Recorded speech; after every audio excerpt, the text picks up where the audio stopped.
CET की तैयारी करे सभी छात्रों का एजुकेशन हब के इस यूट्यूब चैनल पर बहुत बहुत स्वागत है। साथियों, 27 और 28 तारीख को होने वाले सीईटी के एग्ज़ाम्स के लिए मैं लेके आया हूँ बहुत इम्पोर्टेंट मोस्ट इम्पोर्टेंट 50 क्वेश्चंस, जो कि आपके एग्ज़ाम 27 और 28 दोनों तारीख के लिए बहुत ज़्यादा इम्पोर्टेंट है। तो एक भी क्वेश्चन को मिस मत करना, पूरे क्वेश्चंस को अटेम्प्ट करना और एंड तक देखना कि आपके कितने क्वेश्चंस राइट हुए हैं। चलिए शुरू करते हैं क्लास और देखते हैं पहला क्वेश्चन है कि राजस्थान में संयुक्त वन प्रबंधन कब प्रारंभ हुआ था? 1990, 1993, 1992 या 1991? तो राजस्थान में संयुक्त वन प्रबंधन कब प्रारंभ हुआ था साथियों? ये प्रारंभ हुआ था 1991। ऑप्शन नंबर जो 4 है यहाँ पर हमारा बिल्कुल सही आंसर है।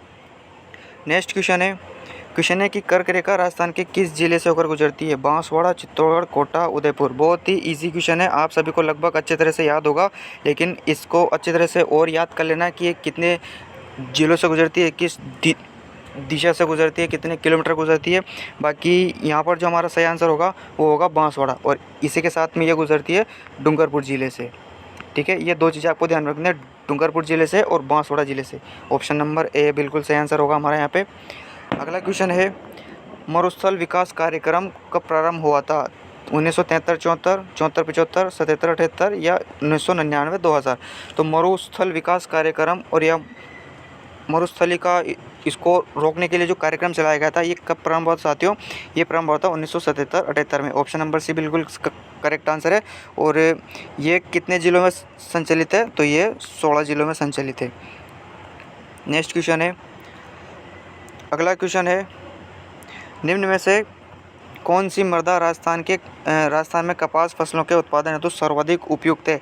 कपास के उत्पादन के लिए कौन सी मृदा सबसे ज़्यादा अधिक उपयुक्त होती है? मिश्रित लाल एवं पीली, भूरी जलोढ़, मध्यम काली या लाल लोमी?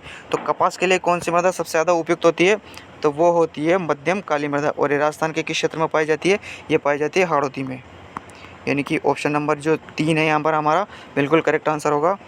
नेक्स्ट क्वेश्चन है नेक्स्ट कि लेवा तालाब नामक वर्षा जल संग्रहण संरचना किस जिले में स्थित है? कोटा, बारा, बूंदी, भीलवाड़ा। तो बहुत शानदार क्वेश्चन है साथियों। लेवा तालाब राजस्थान के किस जिले में स्थित है? तो ये स्थित है बारा में। ऑप्शन नंबर जो बी है इसका बिल्कुल सही आंसर होगा। अगला क्वेश्चन है साथियों, अगर आपको क्लास पसंद आई हो, क्वेश्चंस अच्छे लगे हों, तो प्लीज़ चैनल को सब्सक्राइब ज़रूर कर लेना। मैं इसी तरह के क्वेश्चंस इस चैनल पर लाता रहता हूं, तो प्लीज़ सब्सक्राइब ज़रूर कर लेना। क्वेश्चन में हमें पूछा है कि राजस्थान में बीड़ स्थानीय नाम है, तो बीड़ किसे कहते हैं या फिर बीड़ क्या है? चारागाह है, कंटीलेवन है, तिलहन है या खाद्यान्न है? तो राजस्थान में जो बीड़ स्थानीय शब्द प्रयोग होता है ये होते हैं चारागाह। ऑप्शन नंबर जो ए है हमारे यहाँ पर बिल्कुल करेक्ट आंसर होगा। नेक्स्ट क्वेश्चन है कि गांधी सागर और राणा प्रताप सागर बांध निम्न में से किस नदी पर अवस्थित है? बहुत ही इजी क्वेश्चन है, आप सभी को लगभग याद होगा, माही, चंबल, बनास या साबरमती। तो गांधी सागर बांध और राणा प्रताप सागर बांध ये राजस्थान में चंबल नदी बहती है उस पर स्थित है। ऑप्शन नंबर जो बी है बिल्कुल इसका करेक्ट आंसर है। आपके लिए यहाँ पर एक क्वेश्चन है कि राणा प्रताप सागर बांध से कितने मेगावाट की बिजली का उत्पादन होता है? कमेंट में इसका आंसर ज़रूर देना, ठीक है। बाकी इसका आंसर जो होगा वो होगा option number B. Next question है कि जाखम बहुउद्देश्य परियोजना राजस्थान के कौन से जिले में अवस्थित है? जोधपुर, अजमेर, डूंगरपुर, प्रतापगढ़। जाखम बहुउद्देश्य परियोजना और एक वो है जाखम बांध जो कि राजस्थान का सबसे ऊंचा बांध है, और इसकी ऊंचाई आपको बतानी है, ठीक है। कितनी ऊंचाई है इस बांध की? और ये है प्रतापगढ़ में। ऑप्शन नंबर जो 4 है प्रतापगढ़ हमारा बिल्कुल करेक्ट आंसर है।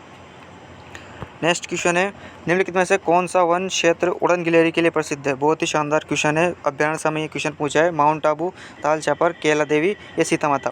उड़न गिलहरी के लिए कौन सा अभ्यारण्य यहाँ पर प्रसिद्ध है? तो वह है सीता माता, और ये कहाँ पर है? ये स्थित है प्रतापगढ़ में। ठीक है साथियों, ऑप्शन नंबर जो 4 है बिल्कुल इसका सही आंसर है। नेक्स्ट क्वेश्चन है ऑपरेशन फ्लड किससे संबंधित है? आपदा प्रबंधन, नदी संवर्धन, वनीकरण या दुग्ध उत्पादन? तो ऑपरेशन फ्लड जिसकी शुरुआत 1970 में हुई थी, और ये संबंधित है दुग्ध उत्पादन से। ऑप्शन नंबर जो 4 है डी, दुग्ध उत्पादन, इसका बिल्कुल सही आंसर है। नेक्स्ट क्वेश्चन है कि रोजा भाकर, सॉरी पाकर नहीं है, ये है भाकर, रोजा भाकर शिखर राजस्थान के निम्नलिखित में से किस जिले में अवस्थित है? जालोर, कोटा, अलवर या जयपुर? तो रोजा भाकर किस ज़िले में स्थित है साथियों? ये स्थित है जालौर में। और अगर सिर्फ भाकर ही पूछता तो ये भाकर है सिरोही में। दोनों में बस इतना ही फ़र्क है कि रोजा भाकर तो है जालौर में और भाकर है सिरोही में। ठीक है, ऑप्शन नंबर ए बिल्कुल इसका हमारा यहाँ पर सही आंसर है। अगला क्वेश्चन है कि निम्न में से कौन सी बहुउद्देशीय परियोजना राजस्थान, गुजरात और मध्य प्रदेश के संयुक्त उपक्रम है? माई बजाज सागर, चंबल नदी, नर्मदा नदी या इंदिरा गांधी नहर। तो यहाँ पर हमें बात करनी है राजस्थान, गुजरात और मध्य प्रदेश, इन तीनों राज्यों के संयुक्त परियोजना कौन सी है? तो वो है नर्मदा नदी परियोजना, जिसमें राजस्थान की हिस्सेदारी कितनी है? 15.2%। ऑप्शन नंबर जो सी है बिल्कुल इसका सही आंसर है। अगला क्वेश्चन है और बहुत ही शानदार क्वेश्चन है कि निम्नलिखित में से किस जिले में सेम की समस्या है? पाली, अलवर, जयपुर या हनुमानगढ़। तो सेम की समस्या किस जिले में साथियों? वो है हनुमानगढ़ में। ऑप्शन नंबर जो 4 है बिल्कुल इसका सही आंसर है। अगला क्वेश्चन है गुजरात की गिर प्रकार की गाय नस्ल को राजस्थान में क्या कहा जाता है? नागौरी, थारपारकर, रेंडा या राठी। इसका सही जवाब दीजिए कि गिर जो नस्ल की गाय है वो मूलतः तो गुजरात की है और राजस्थान में इस गाय को कहते हैं रेंडा। ऑप्शन नंबर सी बिल्कुल इसका सही आंसर है। आपको कमेंट बॉक्स में बताना है कि ये नस्ल राजस्थान में कहाँ पाई जाती है। ठीक है, बिल्कुल इसका आंसर बताइए साथियों। अगला क्वेश्चन है कि राजस्थान के निम्नलिखित में से किस क्षेत्र में उष्णकटिबंधीय कंटीले वन मिलते हैं? सिरोही, बांसवाड़ा, चूरू या कोटा। कौन से वन की बात हो रही है? यहाँ पर बात हो रही है उष्णकटिबंधीय कंटीले वन, यानी कि ऐसे वन जो कि शुष्क क्षेत्र में पाए जाते हैं। तो शुष्क क्षेत्र में कौन से वन पाए जाते हैं? उष्णकटिबंधीय कंटीले वन, जो कि मिलते हैं चूरू जिले में। इन चारों ऑप्शन के अकॉर्डिंग चूरू में है ये वन पाए जाते हैं। ऑप्शन नंबर सी बिल्कुल सही जवाब है। अगला क्वेश्चन है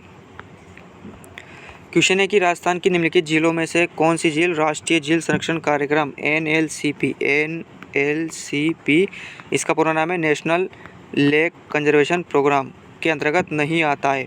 मानसागर, आना सागर, बजाज सागर या पुष्कर। इसके अंतर्गत आती है 6 जिलें, जिसमें मानसागर भी आती है, आना सागर भी आती है, पुष्कर भी आती है, लेकिन बजाज सागर इसके अंतर्गत सम्मिलित नहीं है।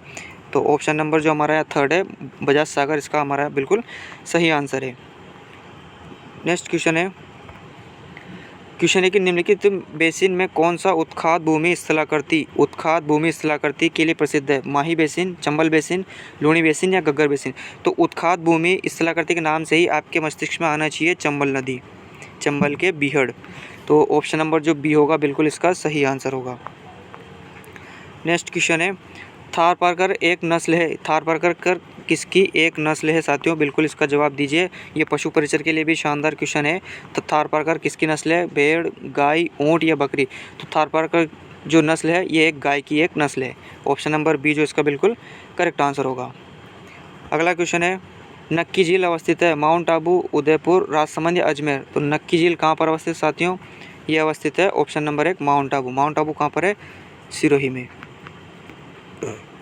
गरासियों की ये बहुत ज़्यादा पवित्र झील है। ऑप्शन नंबर जो ए है इसका बिल्कुल सही आंसर है। अगला क्वेश्चन है निम्नलिखित में से कौन सा एक सुमेलित नहीं है? सिंचाई परियोजना लाभान्वित जिला। यहाँ पर हमें एक तरफ दे रखी है सिंचाई की परियोजना और एक तरफ है लाभान्वित जिला, जो हमें बताना है कि कौन सा सुमेलित नहीं है। पाली जो है जवाई बांध जो परियोजना है और इसकी जो सिंचाई परियोजना है इससे लाभान्वित जिला पाली है, बिल्कुल सही है। सिद्धमुख से चूरू है, बिल्कुल ये भी सही है। विलास से बारा है, ये भी सही है। लेकिन जो बाकली है ये बीकानेर में नहीं है। बाकली जो सिंचाई परियोजना है ये जालौर में, ये पाली में। कहाँ पर है साथियों? चौथा ऑप्शन जो इसका बिल्कुल करेक्ट आंसर होगा। बाकली बांध जो है वो बीकानेर में नहीं है। अगले क्वेश्चन की तरफ बढ़ते हैं और नेक्स्ट क्वेश्चन है कि राजस्थान वानिकी एवं जैव विविधता परियोजना किसके द्वारा प्रायोजित है? Asian Development Bank, World Trade Organisation या जापानीज इंटरनेशनल कोऑपरेशन एजेंसी। तो हमें यहाँ पर बताना है कि राजस्थान वानिकी एवं जैव विविधता जो परियोजना है वो किसके द्वारा चलाई जा रही है? तो इसका सही आंसर होगा option number 4 Japanese International Cooperation agency के द्वारा चलाई जा रही है राजस्थान वानिकी एवं जैव विविधता परियोजना। अगला क्वेश्चन है कि राजस्थान राज्य प्रशासनिक प्रतिवेदन 2021-22 के अनुसार वह जिला जहां प्रतिशत वन क्षेत्र सर्वाधिक है उदयपुर, करौली, प्रतापगढ़, सिरोही। तो इसका सही आंसर है उदयपुर। उदयपुर में सर्वाधिक वन क्षेत्रफल है और कैसा है? किलोमीटर स्क्वायर में। और अगर प्रतिशत पूछता तो भी वो उदयपुर में ही होता। ऑप्शन नंबर जो ए है बिल्कुल इसका सही आंसर है। अगला क्वेश्चन क्वेश्चन है कि राजमहल टोंक खान संबंधित है, किससे संबंधित है? राजमहल टोंक सोना, पन्ना, चांदी या तांबड़ा? राजमहल टोंक किस के लिए प्रसिद्ध है? वो है तांबड़े के लिए। ऑप्शन नंबर जो 4 है इसका बिल्कुल सही आंसर है। नेक्स्ट क्वेश्चन है, क्वेश्चन एक, निम्न में से राजस्थान के किस कृषि जलवायु क्षेत्र में किन्नों की पैदावार की जाती है? First B, second B, third B, fourth B. किन्नों की सर्वाधिक पैदावार होती है गंगानगर जिले में। गंगानगर जिले में सर्वाधिक पैदावार होती है और ये जो जिला आता है फर्स्ट बी के अंतर्गत आता है। ऑप्शन नंबर जो ए है इसका बिल्कुल सही जवाब है। नेक्स्ट क्वेश्चन है, क्वेश्चन है गोविंद गुरु ने भीलों को संगठित करने के लिए कौन से संगठन की स्थापना की थी? तो उन्होंने जिस संगठन की स्थापना करी थी 1883 में वो था संप सभा, और इन्होंने जो पंथ चलाया था वो था भगत पंथ। ठीक है, ऑप्शन नंबर जो सी है इसका बिल्कुल सही आंसर है। नेक्स्ट क्वेश्चन है, क्वेश्चन है कि विजय सिंह प्रतीक का मूल नाम क्या था? भूप सिंह, कृपाल सिंह, विजय सिंह, सॉरी यहाँ पर ये मिसप्रिंट हो गया, या जमुना लाल। तो विजय सिंह प्रतीक का मूल नाम क्या था? इनका मूल नाम था भूप सिंह, जिन्होंने 1919 में राजस्थान सेवा संघ की स्थापना करी थी वर्धा महाराष्ट्र में। ये चीज़ भी आपको ध्यान में रखना है। ठीक है, ऑप्शन नंबर जो ए है इसका बिल्कुल सही आंसर है। अगला क्वेश्चन है, क्वेश्चन है कि 1948 में किन 4 देशी रियासतों को मिलाकर मत्स्य संघ का निर्माण किया गया था? तो मत्स्य संघ जिसका निर्माण 18 मार्च 1948 राजस्थान का एकीकरण का प्रथम चरण था, जिसके अंतर्गत अलवर, भरतपुर, धौलपुर और करौली ये 4 रियासतों को मिलाकर मत्स्य संघ का निर्माण किया गया था। अगला क्वेश्चन है, क्वेश्चन है कि प्रसिद्ध स्वतंत्रता सेनानी रत्ना देवी का संबंध किससे थी? रत्ना देवी का संबंध किससे? जयपुर नहीं है, जयपुर है। जयपुर राज्य से, जोधपुर राज्य से, अलवर राज्य से या उदयपुर राज्य से। तो रत्ना देवी ये जो पत्नी थी, ये पत्नी थी हीरालाल शास्त्री की। हीरालाल शास्त्री की, जिनका संबंध था जयपुर राज्य से। ऑप्शन नंबर जो ए है इसका बिल्कुल सही आंसर है। नेक्स्ट क्वेश्चन है, क्वेश्चन है कि करौली का केला देवी मंदिर किस नदी के किनारे स्थित है? काली सिंध, पार्वती, कालीसील या बामनी? तो करौली का जो केला देवी का मंदिर है ये स्थित है कालीसील नदी के किनारे। ऑप्शन नंबर जो सी है बिल्कुल करेक्ट आंसर है। अगला क्वेश्चन है, क्वेश्चन है निम्न में से कौन सा दुर्ग कुंभा द्वारा निर्मित नहीं है? तो कुंभा ने 84 में से 32 दुर्गों का निर्माण करवाया था, जिसमें से कुंभलगढ़ है, बसंतीगढ़ है, मचान दुर्ग है, लेकिन गागुड़ दुर्ग का निर्माण कुंभा ने नहीं करवाया था। ऑप्शन नंबर जो 4 है बिल्कुल इसका सही आंसर है। अगला क्वेश्चन है कि राजस्थान के कौन से प्रसिद्ध संत बीकानेर के कथियासर से संबंधित है? हरिदास जी, सिद्ध जसनाथ जी, जाम्बो जी या दरियाव जी? तो राजस्थान के बीकानेर क्षेत्र के कथियासर से जो जिनका संबंध है वो है सिद्ध जसनाथ जी, बाकी जम्बो जी का जो संबंध है वो मुकाम से है। ठीक है, ऑप्शन नंबर जो बी है इसका बिल्कुल सही आंसर है। नेक्स्ट क्वेश्चन है, क्वेश्चन है कि कोटा के किस शासक के काल में शिकार के दृश्य कोटा चित्रकला शैली की विशेषता बन गई थी? माधो सिंह, उमेद सिंह, राम सिंह या भीम सिंह? तो कोटा के ऐसे शासक बताना है जिनके काल में शिकार के दृश्य कोटा चित्र शैली की विशेषता बन गई थी, तो वो थे महाराजा उमेद सिंह। ऑप्शन नंबर 20 इसका बिल्कुल सही आंसर है। अगला क्वेश्चन है, परबतसर कहाँ पर है? यह है नागौर में। परबतसर नागौर किस लोक देवता की स्मृति में आयोजित किया जाता है? तेजा जी, पाबू जी, गोगा जी या रामदेव जी? तो परबतसर नागौर में किनका जन्म होता? वो होता तेजा जी का। ऑप्शन नंबर ए बिल्कुल इसका सही आंसर है। अगला क्वेश्चन है, निम्न में से कौन सा राजप्रसाद छीतर पैलेस के नाम से जाना जाता है? बिजोलाई, उम्मेद भवन, शिव निवास या जलमहल?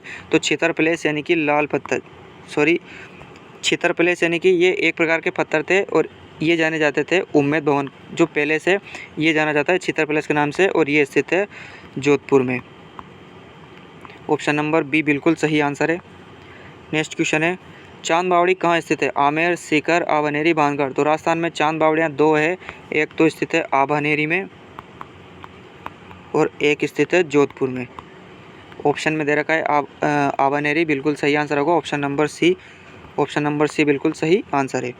नेक्स्ट क्वेश्चन है, क्वेश्चन है स्वतंत्रता सेनानी सागरमल गोपा कहाँ के निवासी थे? बीकानेर, अजमेर, जैसलमेर या जोधपुर?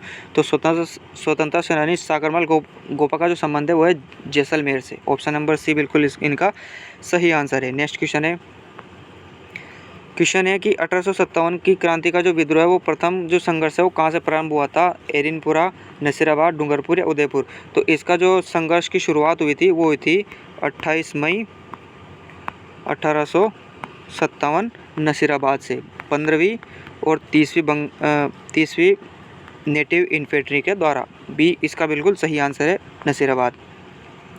नेक्स्ट क्वेश्चन है कि पृथ्वीराज चौहान तृतीय के समकालीन चंदेल शासक कौन था? जयचंद्र, महेश वर्मा, परमर्दिदेव या यशो वर्मा। तो पृथ्वीराज चौहान ने चंदेल शासक परमर्दिदेव के साथ में लड़ा था 1182 में तुमुल का युद्ध, ठीक है, जिसमें परमर्दिदेव की तरफ से इनके 2 सेनापति भी लड़े थे। उनका नाम आपको कमेंट बॉक्स में बताना है, ठीक है। ऑप्शन नंबर सी बिल्कुल इसका सही आंसर है। नेक्स्ट क्वेश्चन है कि अजमेर नगर की स्थापना से पहले अजमेर के चौहानों की राजधानी कौन सी थी? जालौर, सांभर, सिरोही या रणथंभौर। तो अजमेर नगर की स्थापना 1113 ईस्वी किसने करी थी? कमेंट बॉक्स में बताना है। और इससे पहले अजमेर के जो चौहान थे उनकी राजधानी कौन सी थी? सांभर इनकी राजधानी थी। ऑप्शन नंबर जो बी है बिल्कुल इसका सही आंसर है। नेक्स्ट क्वेश्चन है कि 11 जून 1681 में औरंगजेब के बागी पुत्र अकबर को दुर्गादास किस मराठा सरदार के दरबार में कोकण साथ ले गए थे? शिवाजी, साहूजी, संभाजी या पेशवा बाजीराव। तो इसका सही आंसर है संभाजी के दरबार में ले गए थे। नेक्स्ट क्वेश्चन है कि निम्नलिखित में से कौन सा मंदिर चित्तौड़गढ़ दुर्ग में स्थित नहीं है? चामुंडा माता, सतबीज देवरी, समदिगेश्वर, तुलजा भवानी। तो ये तीनों मंदिर चित्तौड़गढ़ दुर्ग में स्थित है, लेकिन जो चामुंडा माता मंदिर है ये मेहरानगढ़ दुर्ग में स्थित है, जोधपुर में, ठीक है। ऑप्शन नंबर जो यहाँ पर ए होगा इसका बिल्कुल सही आंसर होगा।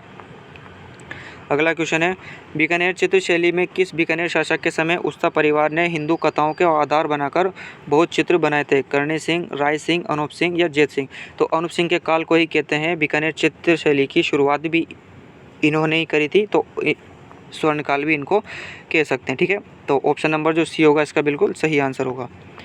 अगला क्वेश्चन है निम्नलिखित में से कौन वंश भास्कर के लेखक है? करणी सिंह, श्यामल दास, पृथ्वीराज राठौड़ या दादू दयाल। इसका बिल्कुल सही जवाब बताइए कि वंश भास्कर के लेखक कौन है? तो है श्यामल दास ददिवाड़िया। ऑप्शन नंबर जो बी है इसका बिल्कुल सही आंसर है। नेक्स्ट क्वेश्चन है मारवाड़ी शैली का साहित्यिक रूप को क्या कहा जाता है? पिंगल, डिंगल, अपभ्रंश या व्रज। तो मारवाड़ी शैली का जो साहित्यिक रूप है वो है डिंगल। बाकी जो पिंगल है ये राजस्थान के पूर्वी क्षेत्र का साहित्यिक रूप है। पूर्वी क्षेत्र का जो साहित्य है उसे पिंगल कहते हैं, और पश्चिमी जो क्षेत्र है जैसे कि मारवाड़ी साहित्य उसे डिंगल कहते हैं। नेक्स्ट क्वेश्चन है कि किस हिंदू माह में गणगौर त्यौहार मनाया जाता है? चैत्र, वैशाख, फाल्गुन, श्रावण। तो गणगौर का त्यौहार कब आता है? गणगौर का त्यौहार आता है चैत्र के माह में, और बाकी जो श्रावण का मास है इस माह में आता है तीज का त्यौहार, ठीक है। ऑप्शन नंबर जो डी है ए है चैत्र माह, बिल्कुल हमारा यहाँ पर सही आंसर है। नेक्स्ट क्वेश्चन है कि राज प्रशस्ति के रचनाकार कौन है? सदाशिव भट्ट, बाण भट्ट, गदाधर भट्ट या रणछोड़ भट्ट तेलंग। तो राज प्रशस्ति जिसकी रचना 1676 ईस्वी में हुई थी, और ये किसने करी थी? रणछोड़ भट्ट तेलंग ने। ऑप्शन नंबर डी जो इसका बिल्कुल सही आंसर है। अगला क्वेश्चन है मारवाड़ परगनारी विगत का लेखक कौन है? दयालदास, चरण शिवदास, मोहनोत नैणसी या पद्मनाथ। तो मारवाड़ परगनारी विगत के रचयिता है मोहनोत नैणसी, जो कि जसवंत सिंह के दीवान थे। ऑप्शन नंबर जो सी है बिल्कुल इसका सही आंसर है। अगला क्वेश्चन है प्राचीन काल में निम्नलिखित में से किस स्थान से ताम्रवती नगरी के नाम से जाना जाता था? आहड़, खेतड़ी, कालीबंगा, गणेश्वर। तो ताम्रवती नगरी के नाम से जाना जाता था आहड़ को। ऑप्शन नंबर ए बिल्कुल इसका सही आंसर होगा। अगला क्वेश्चन है कि राजस्थान के किस जिले में ओजियाना स्थित है? गंगानगर, भीलवाड़ा, उदयपुर, राजसमंद। ओजियाना एक सभ्यता भी है जो कि राजस्थान के भीलवाड़ा जिले में स्थित है। ऑप्शन नंबर बी इसका बिल्कुल सही आंसर है। तो आज के लिए इतने क्वेश्चंस काफ़ी है। मिलते हैं आपसे अगली क्लास में।